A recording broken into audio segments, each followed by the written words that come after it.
Boy, we've got so many moving parts here, and I think we've explained that. We're dealing with Iran, we're dealing with Taiwan, we're dealing with China, and we're dealing with the United States. The biggest problem, or at least the concurrent problem right now as far as the breaking news goes, is what's going on between the United States and Iran. That's right. Well, just moments ago, the Iranian Revolutionary Guard Corps claimed to have seized a British oil tanker in the Strait of Hormuz. They say they confiscated it after the tanker, quote, failed to respect the rules of international maritime law. So marine traffic data showed that this ship was heading north towards an Iranian island named Qashim, but then it actually went off track and started veering off course. So the UK Ministry of Defense says they're looking into it. They say that this ship was heading towards a Saudi Arabian port, but then veered off course, and they're presently unable to contact this vessel. I hate to sound jocular with this kind of coverage, but I wouldn't be surprised if a half hour from now we learn that the ship is in port in London town and everything's fine, because we're getting another report today that says that what Trump told us yesterday about the Iranian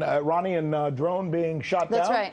The Iranians are saying, we've got all our drones. Maybe you shot down your own damn drone. That's right. Well, two things. In terms of this oil tanker, Iran says that the ship was transferred to the coast and will now undergo legal proceedings. So Iran says they know where they are. It's the UK that doesn't know where it is. Yeah, but in terms of... But hold on. Yeah. Are there any pictures? Anybody got any pictures? No, of this not thing? yet. So we don't know, really. That's right. This is Iran's story. That's the Iranian Revolutionary Guard Corps story. Okay. That's right.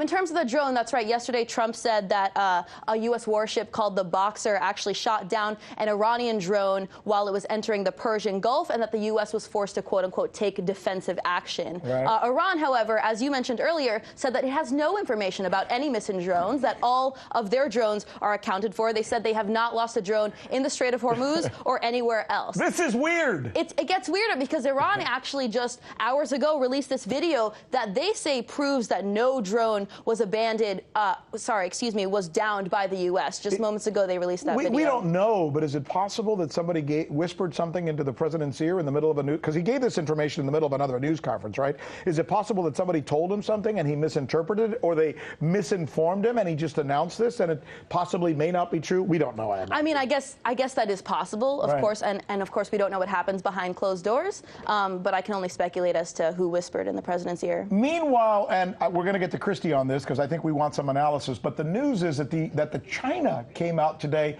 really hard against the United States sanctions in Taiwan and pardon me, in Iran, and there's no questions that it's kind of tied to Taiwan, right? That's right. I mean, today we really see this trade war kind of escalating. Today, big news is that the Taiwanese president is actually expected in the U.S. So that the Trump administration is approaching Taiwan as an independent country, against all international laws and all UN charters, and of course against China's take, which is that it's its own sovereign territory, is definitely big news. And of course, this comes right after that huge arms sale from the U.S. to Taiwan. Where's the Iran thing going to end up at this point between the United States and Iran, given what we've been hearing today? Well, it's interesting because it does tie back into China. China, as we know, refused the U.S. quote-unquote order to stop buying Iranian oil after those waivers expired. So the U.S. has repeatedly said that its goal in this policy is to literally drive Iranian oil exports down to zero. And we also have members of the U.S. administration saying that we should bomb Iran. So the way that it ends for Iran isn't good unless it has an economic chip or some sort of political chip to bargain with, which makes sense,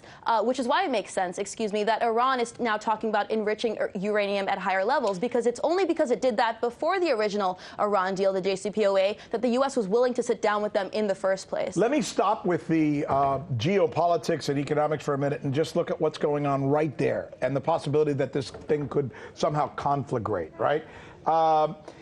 Why would Iran suddenly seize a British vessel? Does that make any sense to you, especially if they're winning this battle with Trump over the drone situation? So Iran says that this British vessel was in violation of international law.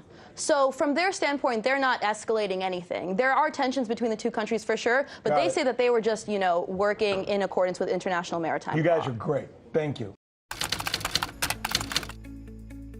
So you haven't heard that we're the ones covering the stories that you won't see covered anywhere else? In Venezuela, Kazakhstan, let's go to Hong Kong.